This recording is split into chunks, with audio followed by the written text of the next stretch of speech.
Dear Mr. Fantasy Baseball. All righty. Hey, everybody.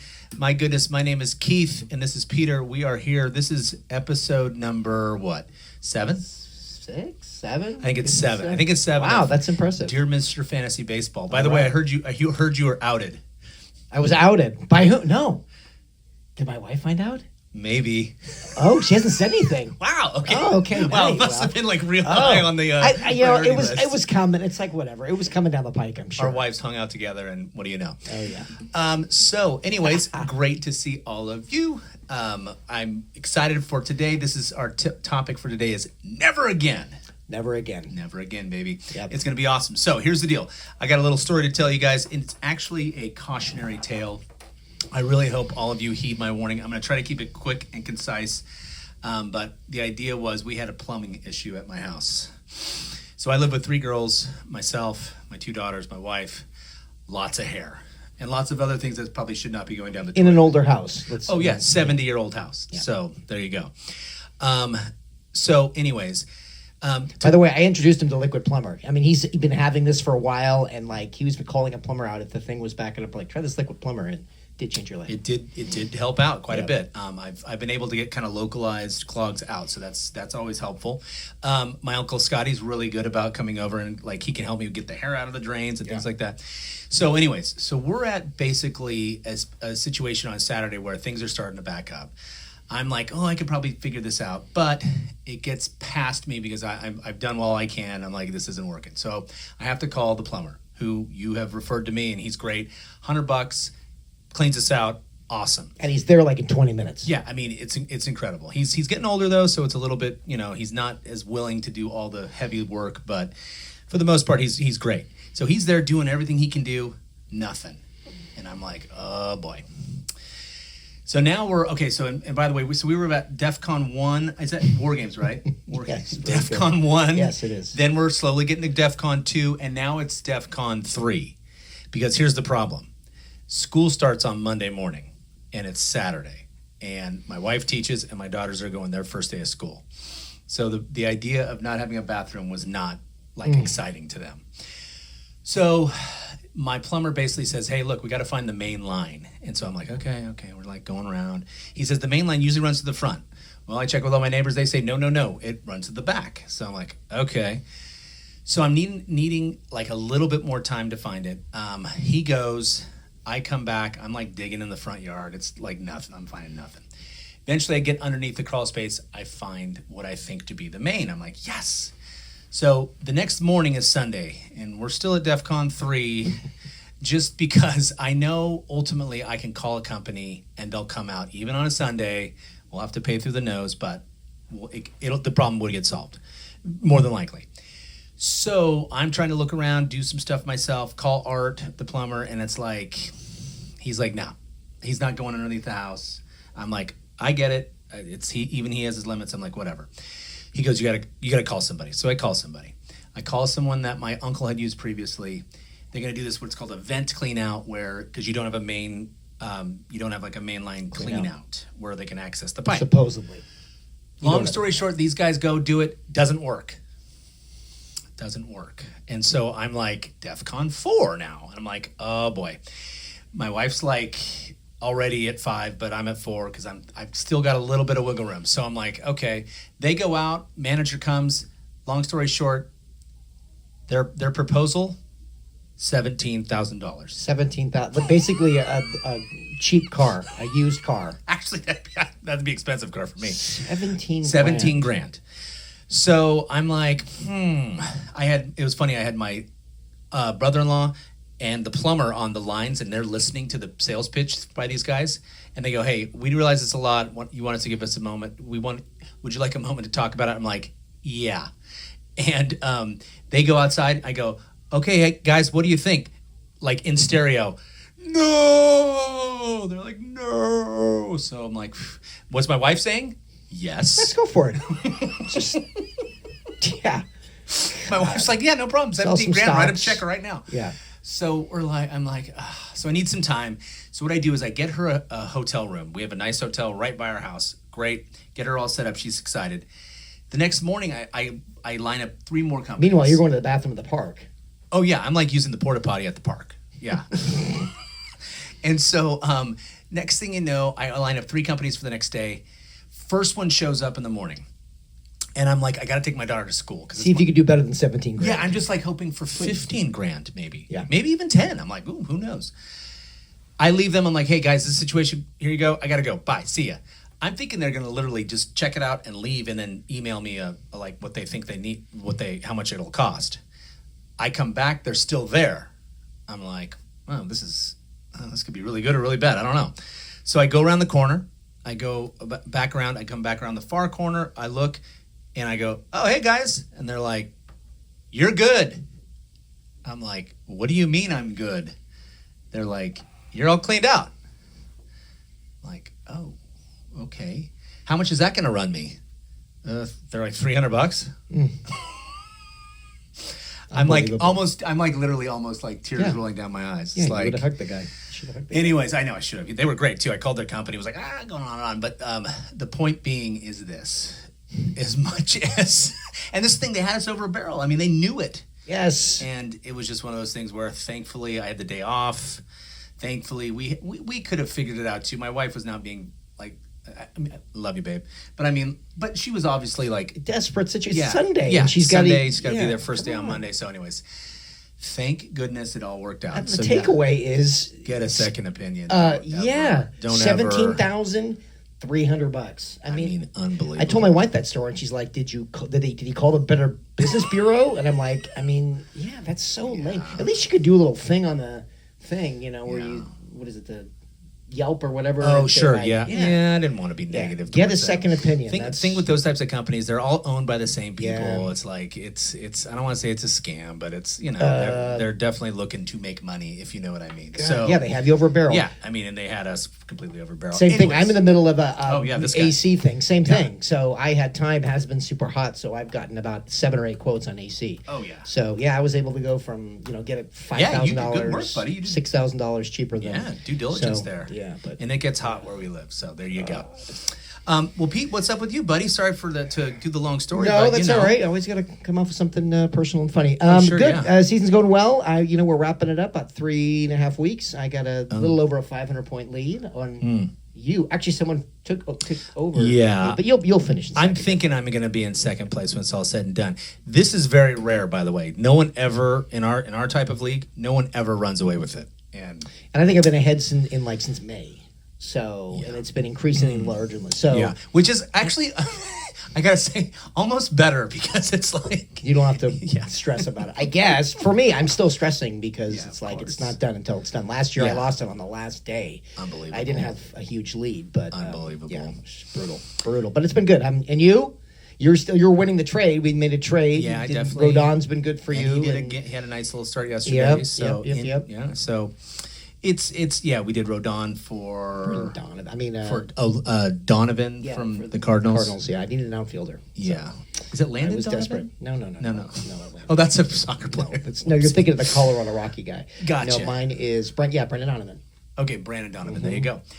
All right, well, cool. Yeah, so that's the way our points league is shaping up. It's Pete's to lose. I can't imagine he's going to. If he does, we will have. You just need like 3 perfect games or something. Yeah, exactly. Well, I think actually even more of that. Jeez, my knees. All right, so here's our deal today. Never again. Never again. I like this category because I always learn something from the season before, and I'm like, and it's usually like I was high on a player. Never again.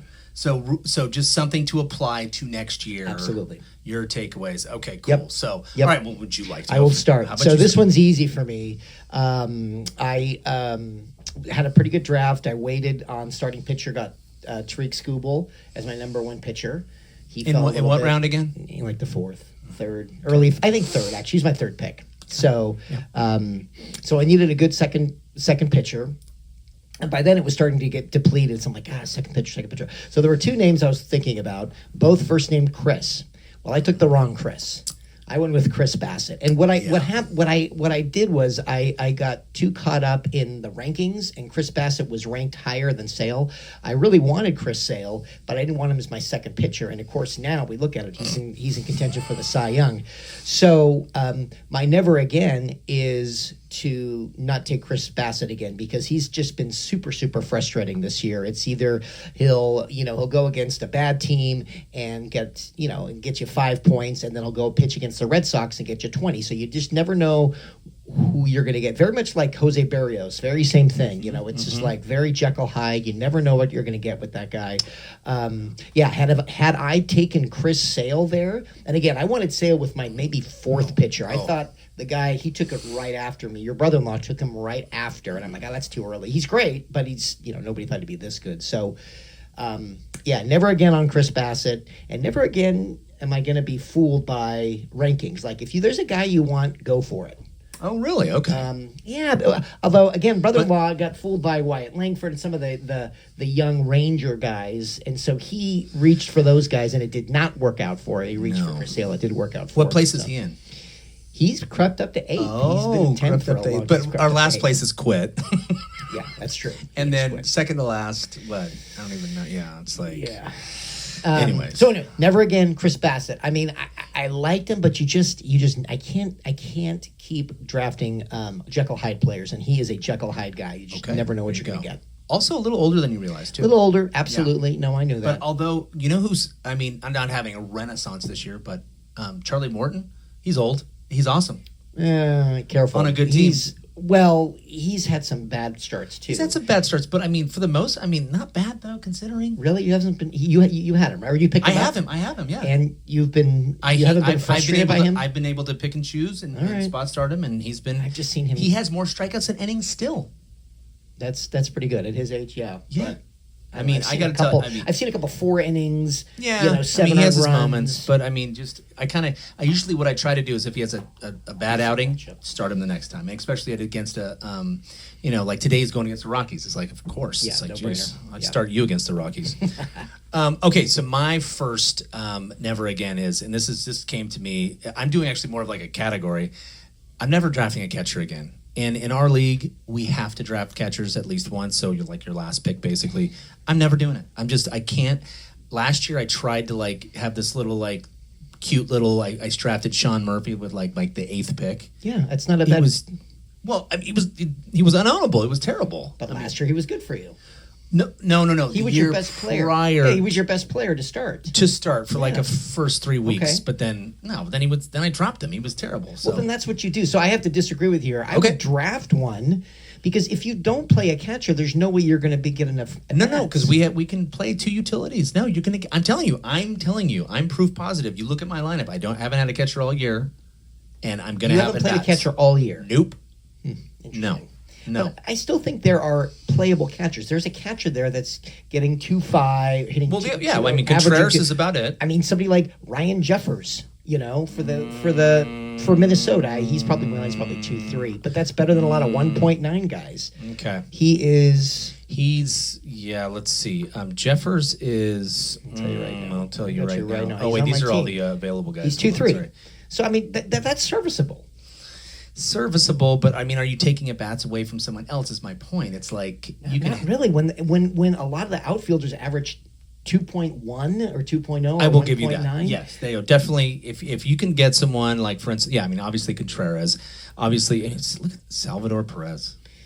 Unbelievable. Well, that goes against what you're saying. Salvador Perez is somebody that you could draft. Well, I guess, yeah, he is 2.4, whatever. But 2 guys. My point is, I'm not going to put aside any time, effort, any type of. It's like I'm done. Fair. I'm done. I'm looking for that diamond in the rough outfielder. I'm looking for that guy that maybe an infield. It's like I'm done trying to That's fair. Figure out catchers. I would say I wouldn't go as far as not drafting one. I would just say I'm not going to target one in the first 15 rounds, maybe towards the end. Yeah. Yeah, I would be even cautious with that, and depending on your league. If you're a 5x5 league and you got to have a catcher, it's like okay. Real Muto. He's been unownable for. Oh yeah, Adley Rushman, you would think would be like he's an upper trajectory. I don't know. Anyways, but yeah, that's for me. And I like Will Smith, but we'll see. I don't know, Yeah, that was another guy I was going to bring up. Yeah, but just like. But yeah, not ahead of, someone that's going to produce more as an outfielder. I mean, it's just. And the thing is, catchers don't play that. They Right. play only 3 out of 4 games. Right. So it's like, forget it. I agree. No, I agree. I mean, I'm still going to probably draft one to play one, but yeah, not very, very low priority. Got it. My next never again, moving things along. Sure. Very simply, is I'm never going to discount drafting 2 players, but really this player, Aaron Judge again. Every year, I'm not going to draft Aaron Judge. I'm not going to. No way. He is. I mean, you cannot deny his average of 4.1, and the reason why I dismiss him is because of the strikeouts. You know me. I'm not going to have I know. a player who strikes out too much. But when you're hitting right now, he's at 51 bombs, 124 ribbies. 112 walks. He walks a ton. Yeah. So that just completely outweighs the strikeouts. So again, never again will I say I'm not drafting Aaron Judge, because it really, even this year, I'm like, nah, I'm not interested. But I can't say that any longer. Now, here's another player that I'll say I was never into, and of course, I mean, you'd be a fool not to be, is Bobby Witt Jr. His rookie year and this current year, I was like, nah. I mean, he's incredible. I mean, it's funny. I'm looking at he and Judge have the exact same amount of points. Yeah. Oh, yeah. I mean, he's just so good. Yeah. So Does those, and it again, all. it was like a rookie, hasn't done it, strikes out a bit too much, not a lot. But now, I mean, as we speak, he's under 100 Ks. So yeah, those 2 guys are on my radar. Are in. It's like, Yeah. I will never ever say I'm not taking either of those 2 guys. No, they're all. Interesting. And Bobby Witt's like, of course, but Aaron Yeah. Judge for the longest time, I was like, nah. I know. Yeah. Had I taken him this year, I'd definitely be in second place instead of Vlad Guerrero. But Vlad Guerrero's actually played out pretty well for me. But no Judge. Okay. Judge numbers. Quick question: Judge or Soto next year? Who do you rank higher? I think I go with Judge in that instance. Interesting. I go Soto because I mean, right now I'm looking at it. He's about 40 points. Judge is about 40 points higher than Soto, but still, Yeah, I mean, Soto's ceiling is just unbelievable. I mean, Soto's had an incredible season, and Judge has even had a better season. You Yes. know, it's just they're just ridiculous. and we hate the Yankees, and it's hard to admit, but yeah, it's just one of those things. Interesting. Yeah, no, Judge went, I think, in the 4th round in our draft. Yeah. Yeah, unbelievable. Yeah, and people he's waited on like, him. and he's like basically the second hitter besides Ohtani. Okay, so from there, I'm going to hit my next never again, and this is one I mean, this is the difference in pretty much why this is your hugest, most discrepancy. yeah, it's like your relievers. You have 2 of the top 4 relievers in terms of total points. My question is to you is I just feel like I can't punt on relievers. You're total opposite. You have punted before and it's worked out. So that's my point. So your never again is punting on relievers, right? I'm like looking at Class A. I'm going, he does this every year. Yeah. I mean, 625 points. What I mean, You know who led the league in blown saves last year? Oh. He did. Oh, watch out. He only has 3 this year. He had like 11. Clay Holmes, I think, is leading this year. But, Oh, yeah.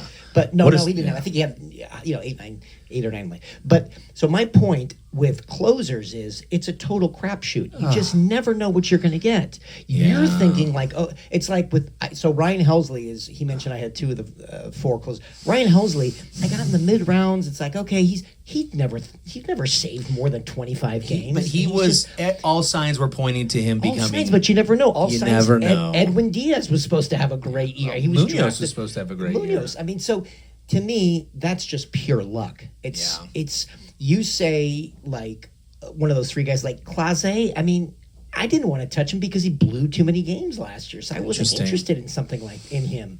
okay. And look at Josh Hader. Josh Hader started out the year crazy. horribly, and I got him on a cheap in a cheap trade, and now he's done really really well for me. So it's like you just never know. There's not a guy Well, when we first started playing, Eric Gagne was that guy. I mean, Yeah. he was just lights out. He never blew it. He was just, but there just aren't those guys that much anymore. Again, Helsley's kind of lucky. Hader was terrible, but is now come on strong. Diaz is, was not good this year. Yeah.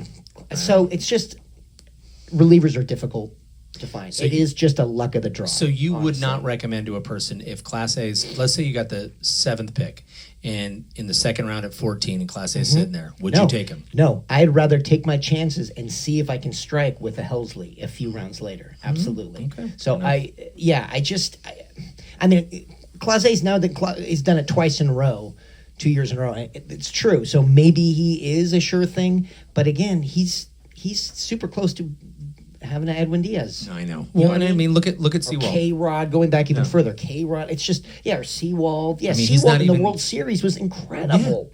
So I just, saves. So that's why I prefer to wait and hope I get someone and then just kind of figure it out. And just kind of, That's what I did. yeah, and it didn't work well. That's true. And I got lucky there. I can't say like, oh, I knew Helsley was going to do great. I knew that I had a feeling he's going to be pretty good, but yeah. not this good. No, I mean, not this good. yeah. So, yeah. I mean, work. Iglesias, Iglesias for the Braves, I knew was a good team. Going to get a lot of opportunities. So you look for guys like that. So So don't make fun of me when I take Class A with the second.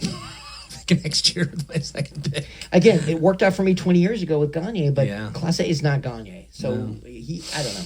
I just We'll see. We'll see. yeah, I'd rather draft a sure thing offensively or in starting pitcher wise and take a second tier possible and get lucky and strike gold like I did this year with my closer. So. Okay, fair enough. Yeah. All right. How about you? What's Yeah, your last, third never again? Third never again is when it comes to outfielders, thinking Julio Rodriguez might have a good year. I needed an outfielder, and it was between Tatis and Rodriguez, and I'm like, gosh, Rodriguez he is so due to have this great year. He's got all this talent and speed and I'm like, gosh, who should I take? You know what? Tatis has done it before. I'm going to go with him. And then, sure enough, the next person took Rodriguez, and it worked out for me, although Tatis has been injured. But Yeah. still, Rodriguez has not done – he hasn't, like, No. put up the numbers No. like Tatis has. No. So never again am I going to think about taking him because he just hasn't done it. He has not done it. So to put him in the same sentence as a Soto or a Judge or a I know, that's what people or have been doing. Tatis even, it's just like no. Yeah. I will say I do think he's playing hurt, and I think he could come back, but I'm not until he does it. I'm not touching him. Okay, let me give you a scenario then real fast. Let's say you've got, a couple good pitchers, you've got a couple good hitters. You have maybe one outfielder. If he's staring at you in, let's say, the 7th round next year You have to, yeah, of course. as your second outfielder, would you do it? Of course, you have to because he's sitting there. But Well, gosh, I mean, but he's this- been terrible. He has been terrible. It really depends who else is Unownable. there. I mean, he He got dropped. was I picked good. him You up. I picked him up. Woo! And in his first game, got you a golden sombrero. Didn't you? Like, negative three strikeouts. geez. But the next game, he actually. He has hit a couple But bombs. I do think he's injured. So, yeah, unless if he's staring at you in the 7th round and your second outfielder, after a year like this, I don't know. Well, hard. the one guy It's who hard. took him this year drafted him my because he gosh. finished his September was so Yeah, strong last yeah. year. So it's like, okay, he's Yeah. ready to go. Yeah. So, never There you again. go. Am I Okay, fair interested enough. in him. I like it. Okay, my last one is never again is going to be a first baseman from the Atlanta Braves, a player by the name of Matt Olson, and let me preface this with a couple things. He's great. I mean, I like him. I root for the guy. I just have such a hard time with someone that's going to lay an egg like he laid this year. Yeah. He was drafted in the first round. Yeah. End of the first round, but still, yes. End of the first round. And it's just his OPS is almost 250 points lower than the previous year. But he had a Judge year last year. He did. I mean, his last year was unbelievable. Here's the only thing. I mean, what do you always say you're scared of? Strikeouts, Yeah, of course. And I and so- watched this guy strike out a ton in Oakland. I mean, I followed his career. I'm a big A's fan. And it's funny. He would have these great years, and then he'd had cool off. But no, I thought too. I thought he was going to be after last year. I'm like, okay, he's reached Judge status, and then he just just terrible. laid an egg. I mean, do you think it's the Acuna factor being? I don't know. I watched him. Have you watched him hit? He has changed his stance. Oh, you think so? Okay. Absolutely. Like he So used he to be tweaks way with up stuff. here. Oh, yeah. And now he's totally different. I hadn't seen him bat in a while. And Let's he's, go back to what worked. I don't How know. about that? Yeah. So it's like not he used rocket he used science. to just be a lot different up at the plate. So I don't know. Interesting. It's strange. I don't know. I mean, like next year, watch he'll be fine. That's the question. So let's just hypothetically speaking, if it's you've got a couple good pitchers, you got maybe a good outfielder, and he's sitting there in the 4th round. I mean, it's a tough one, right? No, I'm not. I just say don't like no? the strikeouts. I'm just those strikeouts turn me Nice. off. Okay, I'll give you another one. Him or Pete Alonso I would take him. over Alonso. You don't like Yeah, Alonso? I don't love Alonso strikes out too much too. Yeah, it's kind of that's what I mean. I hate the Mets too. Let's be honest. I mean, sorry. Yeah. sorry, Karan. I'm not a big Mets fan. So, Yeah, more than the Yankees. I hate the Yankees more. Oh no, I don't. I dislike the Yankees good. totally. Yes, I mean, but I really I root don't. for the Mets a little bit because they're I just do like not. they're No. the little little stepchild. exactly. No, I mean, no. they're kind of like the A's are to the Giants a little bit. You know, A little bit of that small man complex. And we've talked about this. You know where their color scheme comes from, correct? Ooh. So the Mets color scheme. Metropolitan, blue, orange, white. It's blue and orange. No. Come on, we talked. You're Okay, going to you have hear to it. You're remind going me. to be You mad. have to remind me. So Florida? No. remember, they obviously started in New York and they've stayed in New Yeah, York. right. Name the 2 teams Oh, that left New oh. York. Oh, the New York Islanders? No. No. Baseball teams that left New York. Oh, that left me. Okay, the Dodgers. Brooklyn Dodgers, blue. And who was orange? The New York Giants. Oh, the New York Giants. There you go. And that's why? That's why they're blue and orange. Oh. What There year you was go. their first year? 63? 68. 68. Yeah, And then they the won it in Miracle 69, Mets in right? 69, I think, yeah. Ridiculous. Oh, my gosh. Fact check me. I hope it's not 63. I thought it was late 60s. But I thought it. Anyways. that doesn't ring a bell. That's pretty good, though. I like that. There's That's a nugget for you. I like that. There That's you pretty go. good. Pretty good. All right, we got to wrap this up. Yep. Thanks everybody for checking it out. Remember, never again. That it was our topic today, and let's get out of here, my friend. Yep. All right, ready? 1, 2, 3, 4. Dear Mr. Fantasy Baseball.